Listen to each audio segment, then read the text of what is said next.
اور فرمائیں، باقاعدہ ایک سیاسی عالمی سیاست کا حصہ تھا جو 1925 میں ہوا، عالمی سیاست کا حصہ۔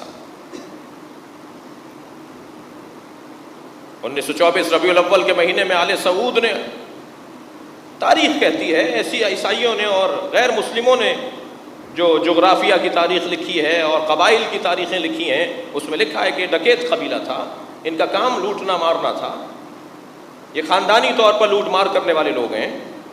ہم نے نہیں لکھا، عیسائیوں نے لکھا ہے، غیر مسلموں نے لکھا ہے کہ یہ کیسا قبیلہ تھا، کون لوگ ہیں یہ۔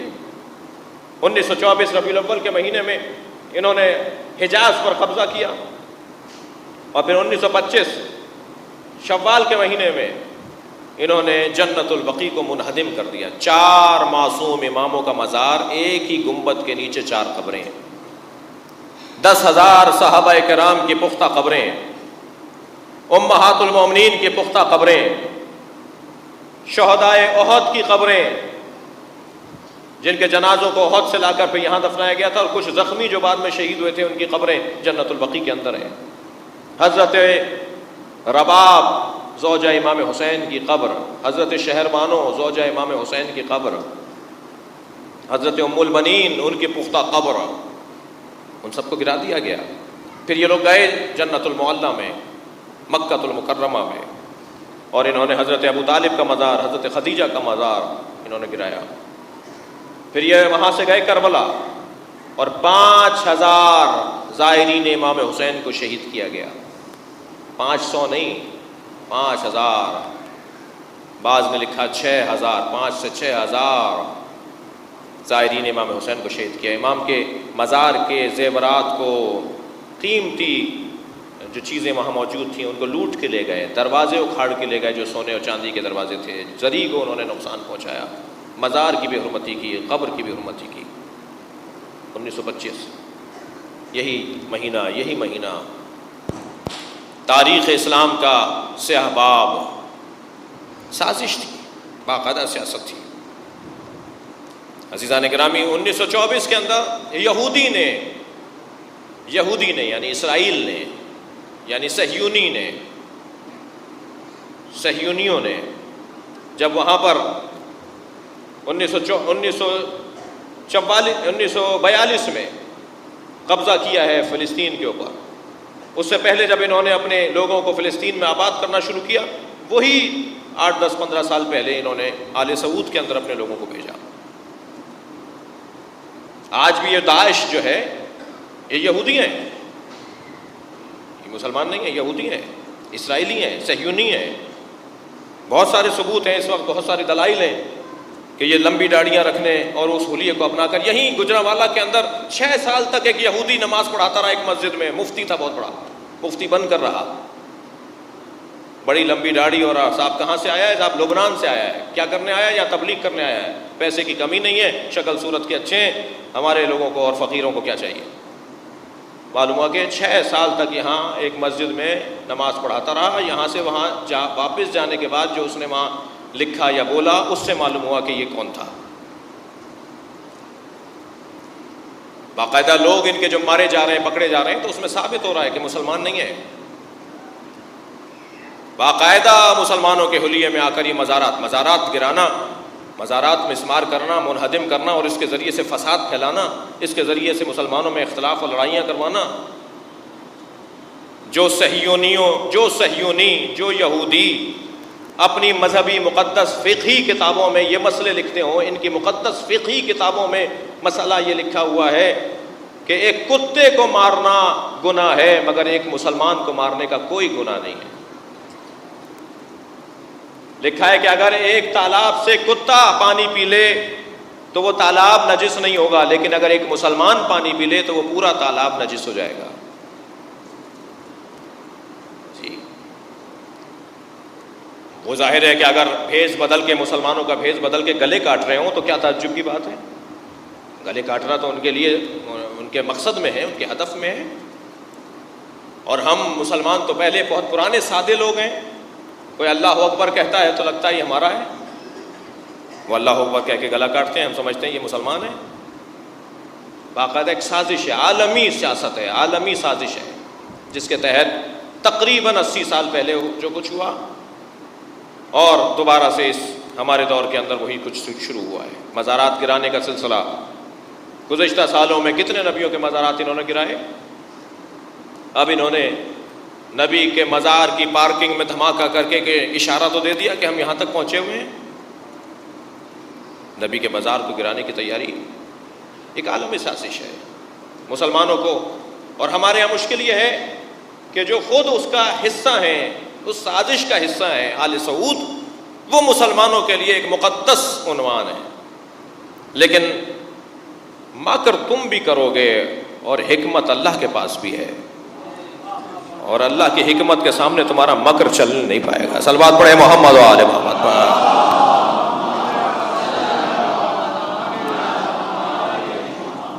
لہٰذا آپ دیکھ رہے ہیں کہ آل سعود کا جو اصلی چہرہ ہے وہ سامنے آنا شروع ہو گیا ہے. جو اب سے کچھ سال پہلے تک، کچھ مہینوں اور کچھ چند سال پہلے تک جو ان کے بارے میں تصورات ہیں اب نہیں ہیں. یمن پر خود حملہ کیا اور خامخواہ کے بیانات کے یمنی مکے پر قبضہ کریں گے، اس بنیاد پہ پوری دنیا میں ریلیاں نکلوا دیں. اب مدینہ منورہ میں دھماکہ ہوا تو پاکستان میں ریلیاں کیوں نہیں نکلی؟ میں آپ سے سوال کر رہا ہوں. ابھی مدینہ منورہ میں دھماکہ ہوا تو پاکستان کے مذہبی رہنما کہاں گئے؟ کیوں ریلیاں نہیں نکالی؟ اس لیے کہ انہیں پتہ ہے کہ عوام باشعور ہو گئی ہے. یہ خود کروا رہے ہیں ایسا، یہ اس کا حصہ ہیں. جنہوں نے جنت البقیع کو منہدم کیا وہ نبی کا روزہ بھی گرانا چاہتے ہیں. اب خود گرائیں گے تو ریلیاں نکلیں گی. دھماکہ کروا دو داعش کے ذریعے سے تو کوئی ریلی نہیں نکلے گی، کوئی احتجاج نہیں ہوگا. اس کا خود حصہ ہیں. پاکستان کے، مجھے معاف کیجیے گا، میں آج اپنے لب و لہجے کو بدل کے بات کر رہا ہوں، اپنے مزاج سے ہٹ کر بات کر رہا ہوں کسی حد تک. پاکستان کے مختلف نجی ٹی وی چینلز کے اوپر ایک مفتی، ایک مولوی صاحب، ایک حافظ صاحب بٹھائے جاتے ہیں جو مسلسل کہہ رہے ہیں کہ یہ دھماکے اور یہ بدامنی جو ہے وہ داعش کر رہی ہے اور حزب اللہ کر رہی ہے. بار بار حزب اللہ کا نام داعش کے ساتھ لے رہے ہیں. وہ بارہا کہہ چکے ہیں. ابھی پچھلے دنوں بھی جب یہ مدینے کے اوپر دھماکہ ہوا تو انہوں نے ایک ٹی وی چینل پہ کہا کہ داعش کروا رہی ہے اور حزب اللہ کروا رہی ہے.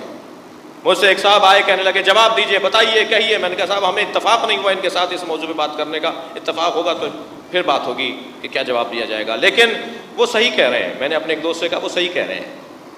میری بات پوری سن کے جائیے گا، آدھی بات سن کے نہیں جائیے گا. کہہ رہے ہیں کہ ہاں حزب اللہ کروا رہی ہے. میں نے کہا ہاں وہ جو صاحب بول رہے ہیں نا کہ حزب اللہ اور داعش یہ کام کر رہے ہیں وہ صحیح کہہ رہے ہیں. وہ کیوں صحیح کہہ رہے ہیں؟ اس لیے کہ حزب اللہ مار رہی ہے یہودیوں کو اور داعش ہے یہودی. تو واقعی حزب اللہ اور یہودیوں کی لڑائی ہے. حزب اللہ اور یہودیوں کی لڑائی ہے. باقاعدہ ایک عالمی یہودیزم اور خاص طور پر صہیونزم. ہر یہودی صہیونی نہیں ہے، ہر یہودی صہیونی نہیں ہے. ذہن میں رہے میرے بچوں کے، جوانوں کے. صہیونزم جو ہے، جو اپنے علاوہ سب کو نجس العین جانتے ہیں، جو اپنے علاوہ سب کے خاتمے کے قائل ہیں، جو اپنے علاوہ سب کو واجب القتل اور محدور الدم جانتے ہیں، وہ صہیونی. جو پوری زمین پہ آدھی زمین کو کہتے ہیں یہ ہماری ہے. پورا عراق وہ چاہتے ہیں لینا، پورا ایران تقریباً شوش تک وہ چاہتے ہیں لینا. اسرائیل بنے گا. پورا عراق اسرائیل بنانا چاہتے ہیں. شوش ایران کا جو علاقہ ہے، حضرت دانیال کا وہاں مزار ہے، وہاں تک وہ صہیونی حکومت بنانا چاہتے ہیں. وہاں اسرائیل کو پہنچانا چاہتے ہیں، اسرائیلی حکومت بنانا چاہتے ہیں. یہ صہیونی، یہ یہودی. عزیزان گرامی، 1924 میں بھی جن لوگوں نے کیا وہ یہی کچھ ہیں. عبد الوہاب کے پیروکار، جنہوں نے قرآن کی ایک آیت جس کو اگر ایک معمولی طالب علم بھی غور کرے، قرآن کہہ رہا ہے وَلَا تَقُمْ عَلَىٰ قَبْرِهِ، قبروں پر مت کھڑے ہو. نبی سے اللہ کہہ رہا ہے. تو بھائی آیت کا اگلا حصہ بھی دیکھو، آیت کا پچھلا حصہ بھی دیکھو. یہ آیت نازل ہوئی ہے عبداللہ ابن ابی کے لیے. جب وہ مرا، وہ منافقوں کا سربراہ تھا، جب وہ مرا تو پیغمبر کو اللہ نے حکم دیا اس کی قبر پہ مت جانا. سب کی قبروں پہ جانے کو تو اللہ نہیں روک رہا، اور نبی کو روکنا کہ اس کی قبر پہ نہ جاؤ، اس کا مطلب ہے کہ نبی قبروں پہ جاتے ہیں. اور ایک قبر ہی ضمیر ہے، مفرد ضمیر ہے. اس کی قبر پہ نہیں جاؤ. ایک حدیث لے کر آ گئے مولا کائنات سے. اچھا یہ ان کا پرانا دستور ہے. آپ لوگ تھک تو نہیں رہے میری باتوں سے؟ صل علی محمد وآل محمد. اس سے بہتر صلوات ممکن ہے تو ہدیہ کریں نبی کے ذات.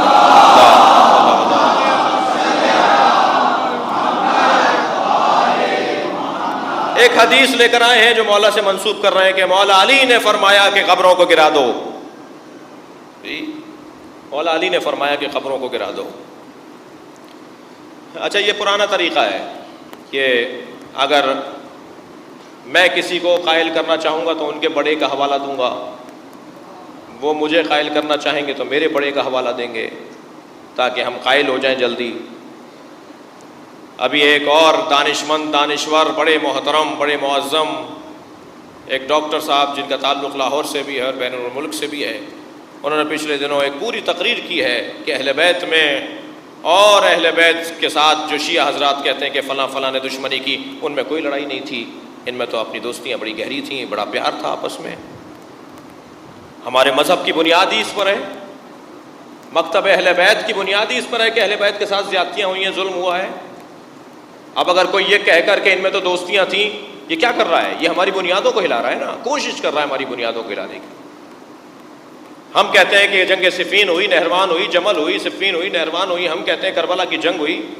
ہم کہتے ہیں کہ اہل بیت کے دروازے کو جلایا گیا. ہم کہتے ہیں بی بی کے اوپر ہاتھ اٹھایا گیا. یہ کہہ رہے ہیں کوئی لڑائی نہیں تھی، دوستی تھی. اور پھر امام جعفر صادق سے 6-7 حدیثیں لے آئے کہ حضرت فرما رہے ہیں کہ یہ دوستی اور وہ دوستی، اور ہمارے ساتھ تو ان کے بڑے اچھے تعلقات تھے. حضرت تو تعریفیں کر رہے ہیں ان لوگوں کی، باقاعدہ لے آئے وہ حدیثوں کو اپنے ہاں سے نکال کر، چھٹے امام سے اور 5ویں امام سے.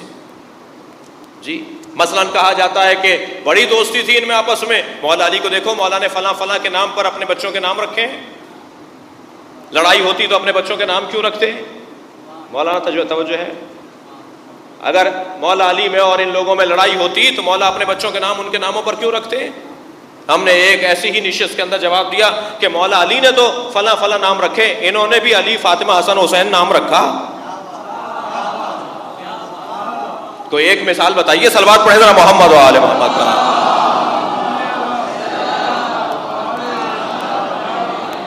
حجاج ابن یوسف کے زمانے تک، عمر ابن عبدالعزیز کے زمانے تک، چھٹے امام کے زمانے تک علی نام رکھنا جرم تھا. حسن، حسین، فاطمہ نام رکھنے والے کو محفل سے اٹھا دیا جاتا تھا. کسی جگہ اگر گواہ آتا تھا اور جج پوچھتا تھا نام کیا ہے اور وہ کہتا تھا میرا نام حسن ہے، تو کہتا تھا تمہاری گواہی قبول نہیں ہوگی. تم حسن نام کیوں رکھا ہے؟ تمہارا نام حسن کیوں ہے؟ تمہارا نام حسین کیوں ہے؟ علی نام رکھنے پر سزائیں دی جاتی تھیں. حجاج ابن یوسف نے 3000 جگہ پر قبر کھدوائی کہ یہاں سے علی کا جنازہ نکلے گا، یہاں سے نکلے گا، میں اسے درخت پہ لٹکاؤں گا. مولا علی کے جنازے کو نکالنے کے لیے 3000 جگہوں پر حجاج نے قبریں کھدوائیں. اور تو کریں تاریخ میں کیا ہوا ہے. جی ادھر حقیقت اہل بیت کے ساتھ ظلم و زیادتی اس حد تک ہے. اہل بیت اپنے بچوں کے نام ان کے ناموں پہ رکھتے تھے، تو انہوں نے بھی تو رکھنے ہوتے ہیں، رکھتے نا، یہ بھی تو نام رکھتے ہیں نا. ہاں کچھ نام نکالے ہیں، حسن اور حسین کچھ نام نکالے ہیں. ہم تو عام صحابہ کرام کی بات نہیں کر رہے، سب کی بات نہیں کر رہے، ہم تو ان کی بات کر رہے ہیں جنہوں نے مولا علی کے ساتھ ظلم کیا، انہوں نے رکھے ہیں نام. ہاں آپ کو دکھا دے گا کوئی نہ کوئی، اگر آپ یہ کہیں بولیں گے تو کوئی دکھا دے گا، دیکھو فلاں صحابی کے بچے کا نام فاطمہ، فلاں بچی کا نام فاطمہ، فلاں بچے کا نام حسین اور حسن تھا. ہم بات کر رہے ہیں ان کی کہ جن کے نام آپ لے رہے ہیں. ہم سارے لوگوں کی بات نہیں کر رہے. اور فرمائیں اس حد تک اہل بیت کے ساتھ زیادتی ہیں. کبھی سوچا، غور کیا، یہ قبریں مخفی کیوں رکھتے تھے ائمہ؟ مولا علی کی قبر امام ششم کے زمانے تک مخفی کیوں رہی؟ کسی کو نہیں پتا تھا سوائے ائمہ کے کہ علی کہاں دفن ہے. آج تک کسی کو نہیں پتا کہ بی بی فاطمہ زہرا کہاں دفن ہے سوائے ائمہ کے. جب امام ظہور فرمائیں گے تو نشاندہی فرمائیں گے، نہیں پتا. کیوں؟ غور فرمائیں. یہ در حقیقت بغض اور حسد کی انتہا کے اندر مبتلا تھے، انتہا کے مبتلا تھے. بس عزیزان گرامی، تاریخ کے ان تجزیوں پر جب ہم غور کرتے ہیں تو ہم اس نتیجے پہ پہنچتے ہیں کہ یہ ایک حق اور باطل کی لڑائی ہے، ایک معرکہ ہے، ایک جنگ ہے. ہم اور آپ مصروف ہیں اہل بیت کے نام کو زندہ رکھنے میں. یہ ہمیں اللہ کا خاص ہم پر انعام اور توفیق ہے. ہمیں کچھ لوگ ہیں جو اہل بیت کے نام کو مٹانا چاہتے ہیں. البتہ قرآن میں اللہ نے واضح طور پر کہہ دیا کہ واللہ متم نورہ، اللہ اس نور کو زندہ رکھے گا. تمہارے بس کی بات نہیں ہے اسے مٹانا. لیکن اللہ اس نور کو جو زندہ رکھے گا تو کوئی طریقہ اپنائے گا نا. اللہ خود تو اتر کے زمین پر نہیں آ رہا. اللہ وسیلوں کو اپنائے گا، اللہ اہتمام کرے گا، اللہ ذمہ داریاں سونپے گا، اللہ انتظام کرے گا. نبی مکرم کہہ کے جائیں گے کہ میرے بچے پہ رونے والوں کا یہ مقام ہے، یہ اہتمام ہوگا. قرآن کو اللہ نے نازل کیا ہے، اللہ ہی حفاظت کرے گا. تو اللہ کیسے حفاظت کرے گا؟ اس کا اہتمام کرے گا. اللہ اہل بیت کو قرآن کے ساتھ ساتھ رکھے گا تاکہ وہ محفوظ رہے. ایسے ہی اہل بیت عصمت و طہارت کا جو نام زندہ رہے گا اس کا اللہ اہتمام کرے گا. وہ اہتمام کیسے ہوگا؟ وہ ایسے ہی اہتمام ہوگا. ہمیں کیوں کہا گیا ہے کہ مودت کا اظہار کرو؟ مودت جب آپ کریں گے تو اس کا مودت کہتے ہی اظہار محبت کو ہے. جب محبت اظہار پانے لگتی ہے تو اسے مودت کہا جاتا ہے. اور جو بھی کام آپ اظہار کے ساتھ کریں گے اس پہ خرچہ کرنا پڑے گا، بغیر خرچے کے نہیں ہوگا وہ کام.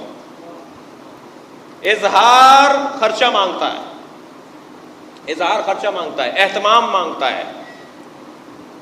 کبھی جان کا خرچہ کرنا پڑے گا، کبھی پیسے کا خرچہ کرنا پڑے گا، کبھی عمارتوں کو بنا کے خرچہ کرنا پڑے گا، کبھی وقت لگانا. اس وقت آپ کے وقت کا خرچہ ہو رہا ہے، یہ خرچہ کر رہے ہیں آپ. خرچہ کرنا پڑتا ہے مودت کے لیے. اللہ اہتمام کر رہا ہے میں اس نور کو زندہ رکھوں گا. کیسے زندہ رکھے گا؟ وہ ایسے زندہ رکھے گا. لہذا جتنا ہم خاص طور پہ اس دور میں جو دور دوبارہ تکفیریت کا دور شروع ہوا ہے، یہ وہابیت کا دور جو دوبارہ سے ایک مرتبہ اس نے کروٹ لی ہے، اس دور میں جتنا ہم اہل بیت کے ذکر کا اہتمام کر سکتے ہیں کریں. جتنا زیادہ سے زیادہ کر سکتے ہیں کریں. اس سال 500 FIR کٹی ہیں پورے پاکستان میں گھر میں مجلس کرنے پر. تھک رہے ہیں آپ حضرات؟ گھر میں مجلس کرنے پر 500 FIR کٹی ہیں. جلوس کی بات نہیں کر رہا میں. کیا حال ہے اس کا؟ کیسے اس کو آپ روکیں گے؟ جب ایران میں انقلاب اسلامی ایران سے پہلے علماء کے سر سے امامے گلی کوچوں میں اتارے جاتے تھے، انہیں دھکا دیا جاتا تھا. کوئی آتا تھا برابر سے گزر کے امامے پہ ہاتھ مارتا تھا، ماما گر جاتا تھا. بے حرمتی کرتے تھے ان کی. تو حضرت آیت اللہ خمینی نے فتویٰ دیا کہ جو چھوٹے طالب علم ہیں، جو مبتدی طالب علم ہیں، ان پر بھی لازم ہے کہ وہ امامہ پہن کے باہر نکلیں. یہ تمہارے سروں سے امامے اتار رہے ہیں، تم اب جو امامہ نہیں پہنتا وہ بھی پہن کے نکلے. دیکھو کس میں دم زیادہ ہے. اور پورے ایران کے اندر چھوٹے چھوٹے طالب علم، دینی طالب علموں نے بھی امامے رکھنا شروع کر دیے. ابھی 2 سال پہلے جب سندھ کے اندر علم کی بے حرمتیاں ہو رہی تھیں، جگہ جگہ ہمارے علم لگے ہوئے سندھ کے اندر، چوکوں پر، روڈوں پر، رستوں میں، پلاٹوں پر، گھروں پر، چھتوں پر علم ہی علم لگے ہوئے ہیں. تو بہت بڑی تعداد میں مثالیں بنی سندھ کے انٹیریئر کے اندر. علم کی بے حرمتی، علم جلا کے چلے گئے، علم گرا کے چلے گئے. تو ہم وہاں جب جلسوں میں اور ملاقاتوں میں جا رہے تھے تو وہاں بھی ہم یہ جملہ کہہ رہے تھے، اور ہم نے وہی آیت اللہ خمینی کے فارمولے کے تحت جملہ کہا کہ یہ علم کی بے حرمتی کر رہے ہیں. جن گھروں پر علم نہیں لگے ہوئے وہ بھی علم لگائیں. یہی لاہور کا ڈیفینس، اس کے اوپر پابندی لگ گئی تھی ابھی 1 سال پہلے کہ جن چھتوں کے اوپر جھنڈے لگے ہوئے وہ سارے جھنڈے اتار دیے جائیں. جھنڈے تو اتر گئے، فلاں پارٹیوں کے، علم کیسے اترتے؟ تو انہوں نے پھر ان گھروں کو نوٹس جاری کیا جن گھروں پہ علم لگے ہوئے تھے کہ علم اتاریں. تو ایک ذریعے سے ہماری بھی گزارش ہوئی اور وہاں کے جو شخصیات تھی وہ جمع ہوئی بیٹھی لاہور کے ڈیفینس کے اندر، اور طے یہ پایا کہ ڈیفینس کے اندر 1000 سے زیادہ شیعوں کے گھر ہیں، جس گھر پہ علم نہیں لگا ہوا ہے اس پہ بھی علم لگے گا. اور جب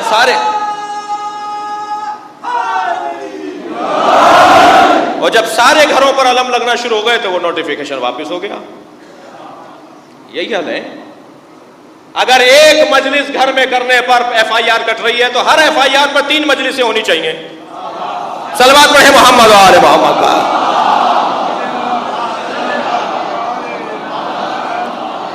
پھر 3 FIR 3 مجلسوں پہ، پھر FIR ہوں، پھر ایک مرتبہ FIR پہ، ہر FIR پہ 3 مجلس ہونی چاہیے.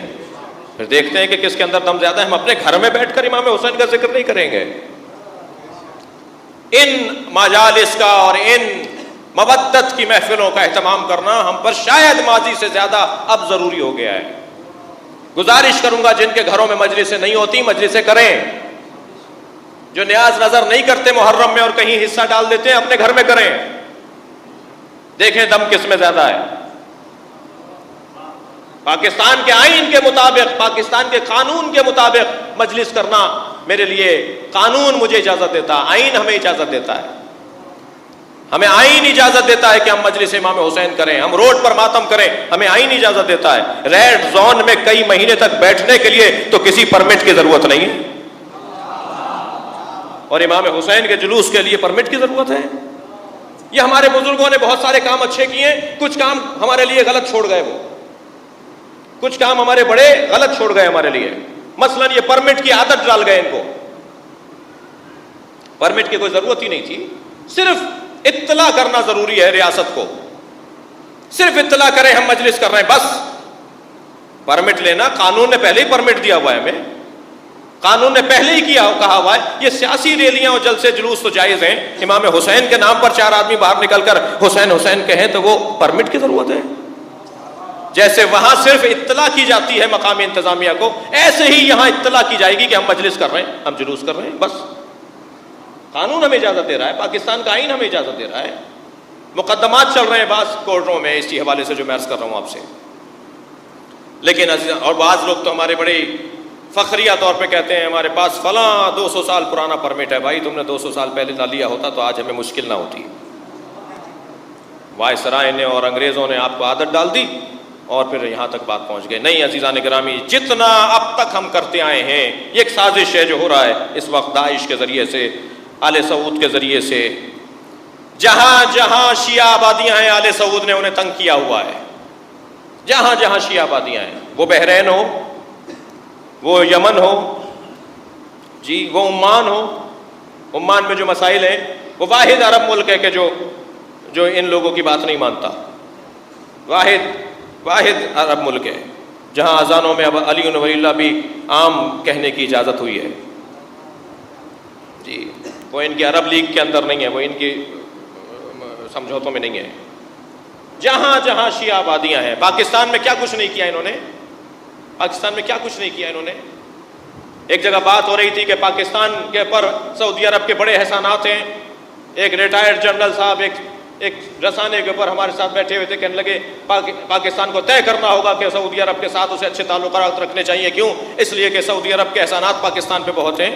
تو جب ہمارا مرحلہ آیا بولنے کا تو میں نے کہا ہاں جی یہ صحیح کہہ رہے تھے، پاکستان پہ سعودی عرب کے بڑے احسانات ہیں، فرقہ واریت یہاں پھیلائی، بم دھماکے یہاں کروائے، مسلمانوں کو کافر یہاں کہلوایا، مسلمانوں کو مشرک یہاں کہلوایا، اپنے علاوہ سب کو مارنے کا یہاں پر تحریکیں چلوائیں، جماعتیں بنوائیں۔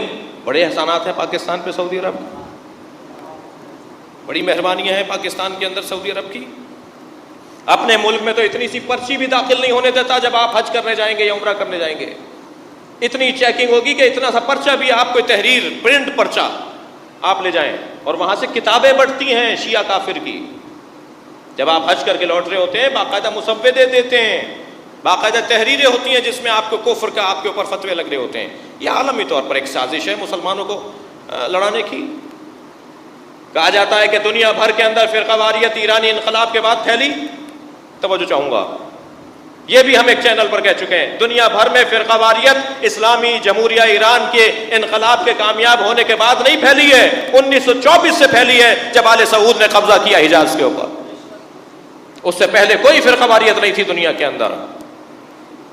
اس لیے دلیل دے رہا ہوں، دلیل یہ ہے کہ سن 1963 میں تو انقلاب نہیں آیا تھا، سن 1963 میں انقلاب نہیں آیا تھا۔ کب آیا تھا انقلاب؟ 79 میں آیا انقلاب، ایسا ہی ہے، 79 میں آیا انقلاب۔ 1963 میں پاکستان میں سب سے زیادہ شیعہ مارے گئے 1963 میں۔ اس وقت تو کوئی انقلاب نہیں آیا تھا جو آپ یہ بولیں کہ یہ فرقہ واریت ایران کی وجہ سے پھیلی اور پھر لڑائیاں شروع ہو گئیں۔ ٹھیڑی کا واقعہ بزرگ ذرا یاد کریں، ٹھیڑی کا واقعہ 1963 کا واقعہ ہے، انقلاب اسلامی ایران کا کوئی پتہ نہیں تھا۔ آپ نے پاکستان میں 120 عزاداروں کو روز عاشورہ مار دیا، 120 مومنین کو عزاداری کرتے ہوئے شہید کیا گیا۔ سندھ کا ایک شہر ہے خیرپور، اس کا ایک قصبہ ہے ٹھیڑی، اس میں 120 مومنین شہید ہوئے، 400 سے زیادہ زخمی ہوئے، جنازوں پر بھینسیں دوڑا دی گئیں، جنازے مزمحل اور مسلح ہو گئے۔ پہچاننے میں نہیں آئے بہت سارے لاشیں. کئی لاشیں نہر کے اندر ڈال دیے گئے. جو اس علاقے کی نہر میں جب ڈالے گئے تو وہ نکلے ہیں ٹھری میرواں میں، یعنی 3 گھنٹے کا فاصلہ طے کرنے کے بعد پہنچتے ہیں آپ اس جگہ پر جہاں وہ لاشیں وہاں نکالے گئے. امام بارگاہ جلا دیا. اس وقت تو انقلاب نہیں آیا تھا، ہاں، مگر آل سعود کی حکومت بن چکی تھی. 1924 میں 1925 میں جب انہوں نے وہابیت کو پھیلانا شروع کیا اور اپنے علاوہ سب مسلمانوں کو کافر کہنا شروع کیا، مقدس مقامات گرانا شروع کر دیے. ابھی اس جگہ پر یوں تو یہ سیمینار ہال بھی ہے اور اس وقت مجلس بھی ہو رہی ہے، مگر فرش اعضا بچھا ہوا ہے. کوئی جوتے لے کر یہاں تک آ جائے آپ کو برا لگے گا یا نہیں؟ جی، آپ کی مسجد میں اگر کوئی جوتے لے کر آ جائے تو آپ کو برا لگتا ہے؟ بی بی زہرا کا مزار گرا دیا، امام حسن کا مزار گرا دیا، حضرت ابو طالب کا مزار، حضرت ختیجہ کا مزار گرا دیا. تو اس سے فرقہ واریت پھیلے گی یا نہیں؟ چند لوگ احتجاج کے لیے نکلیں گے یا نہیں نکلیں گے؟ لہذا تحریک خلافت ہندوستان میں بنی. جناب مولانا محمد علی جوہر انہوں نے تحریک خلافت بنائی، جس میں جناب مولانا جارچوی صاحب، ابن حسن جارچوی صاحب، علامہ رشید ترابی، یہ لوگ سب اس تحریک کا حصہ تھے. ہمارے بزرگ علماء کرام اس کا حصہ تھے. سنی شیعہ بریلویوں نے اور سنیوں نے اور شیعوں نے مل کر تحریک خلافت بنائی، جو آل سعود کے اس فعل کے خلاف تھی کہ مزار گرائے انہوں نے. اور لندن میں جا کر وائسرائے سے ملنے کے لیے گئے اور برطانیہ کے سربراہ سے ملنے کے لیے گئے کہ انہیں روکو، یہ کیا کر رہے ہیں. مگر وہ تو خود انہی کی طرف سے ہو رہا تھا، وہ تو سب ان کی اجازت سے ہو رہا تھا، تو کیسے روک تھام ہوتی؟ یہ سیاسی مسئلہ ہے. مسلمانوں میں اختلاف اور انتشار اور افتراق ڈالنے کے لیے یہ سیاسی مسئلہ ہے. پہلے استعمار کہنا برطانیہ تھا، آج استعمار موجود جو ہے، آج جو استعمار ہے وہ امریکہ ہے. لہذا وہ پوری دنیا کے مسلمانوں میں اضطراب کو رکھنا چاہتا ہے. یہ داعش کیا ہے میں بیان کر چکا آپ سے. یہ تجزیے ہیں جن کے ثبوت بھی بہت وافر مقدار میں موجود ہیں. ایسا نہیں ہے کہ یہ کوئی جذباتی باتیں ہوں. عزیزان گرامی، لہٰذا جب وہاں سے سیاست اور شیطنت، بلکہ شیطنت کہیے، جب وہاں سے شیطنت ہو رہی ہے تو آپ کے پاس حکمت ہونی چاہیے. جب وہ ان مقامات کو گرانا چاہتے ہیں، جب وہ اس ذکر کو بند کرنا چاہتے ہیں اور ایک شیطنت کے ذریعے بند کرنا چاہتے ہیں، تو آپ کے پاس حکمت ہونی چاہیے. پہلے سے زیادہ امام کا ذکر ہونا چاہیے، پہلے سے زیادہ اہل بیت کا ذکر ہونا چاہیے، پہلے سے زیادہ علی علی ہونا چاہیے، پہلے سے زیادہ علی علی ہونا چاہیے. ابھی چند دن پہلے یہ سمجھت صابری کی شہادت کے بعد، انہی دنوں میں اس ملک کے تکفیری ٹولے کے سب سے بڑے سربراہ نے جو بیان دیا ہے وہ آپ نے دیکھ لیا. وہ کہتا ہے کہ ہم نے راحیل شریف سے کہا کہ فوج نعرہ حیدری بند کر دے اور انہوں نے ہماری بات مان لی ہے. اب فوج جو ہے وہ صرف نعرہ تکبیر لگائے گی، نعرہ حیدری نہیں لگائے گی. اس ملک سے ہمیں نعرہ حیدری بند کرنا ہے. یہ کس سے دشمنی ہو رہی ہے؟ یہ شیعوں سے ہو رہی ہے یا علی سے ہو رہی ہے؟ اگر یہ دشمنی، یہ مخالفت علی سے ہو رہی ہے تو علی والوں کو کیا کرنا چاہیے؟ کیا قاعدہ دیا آیت اللہ خمینی نے، اس صدی کے رہنما نے؟ قاعدہ یہ دیا کہ اگر کوئی علی کا ذکر بند کروانا چاہے تو اتنا ہی تم بڑھاتے چلے جاؤ. قاعدہ یہ ہے کہ اتنا ہی بڑھاتے چلے جاؤ. دیکھو ان میں طاقت زیادہ ہے یا علی والوں میں طاقت زیادہ ہے؟ ہر دور سے زیادہ مولا کے فضائل پڑھنے کی آج ضرورت ہے. ہر دور سے زیادہ مولا علی کے فضائل پڑھنے کی آج ضرورت ہے. ہر دور سے زیادہ اہل بیت کی عظمت کو بیان کرنے کی آج ضرورت ہے، اس لیے کہ اہل بیت کی عظمت کی راہ میں رکاوٹیں ڈالی جا رہی ہیں. عزیزان گرامی، جنت البقیع کے انہدام کی یاد میں آپ جمع ہیں. بہت بڑا ظلم ہوا ہے تاریخ کے اندر. غیرت تشیع کو للکارا گیا ہے، غیرت مودت اور محبت کو للکارا گیا ہے. مگر ہم کیا کر پائیں گے؟ ہر دور کی ذمہ داری کا تعین اس دور کے اہل استنباط کا فریضہ ہے. اہل استنباط کا فریضہ ہے، جو استنباط کرنے کی صلاحیت رکھتے ہوں ان کا فریضہ ہے کہ ہر دور کے مسائل کا حل نکالیں. اور آج حل یہی ہے کہ وہ ہمارے بدن کو ماریں، ہم ان کے نظریے کو ماریں. وہ ہمارے بدن کو ماریں، ہم ان کے نظریے کو ماریں. اور ان کے نظریے کی موت اس طرح کے اجتماعات کی صورت میں. ان کے نظریے کی موت مجالس کی صورت میں ہے، جلوسوں کی صورت میں، ماتم کی صورت میں ہے، اہل بیت کی عظمت اور فضائل کو بیان کرنے کی صورت میں ہے۔ ماہ مبارک رمضان کے بعد پریس کانفرنس کی ہے تکفیری ٹولے کے سربراہ نے کہ نجی ٹی وی چینل ماہ رمضان میں امام باڑے بنے ہوئے تھے۔ یہ چینلوں کے پیمرا والوں سے مخاطبوں کو اس نے کہا کہ روک تھام کرو، یہ چینل تھے یا امام بارگاہ تھے؟ بس اگر آپ کے دشمن کو کوئی چیز بری لگ رہی ہے تو سمجھیں آپ صحیح کر رہے ہیں، اگر آپ کے مخالف کو آپ کی کوئی چیز بری لگ رہی ہے تو وہی کسوٹی ہے کہ وہی چیز اچھی ہے۔ اسے بہتر سے بہتر، زیادہ سے زیادہ کرنے کی ضرورت ہے۔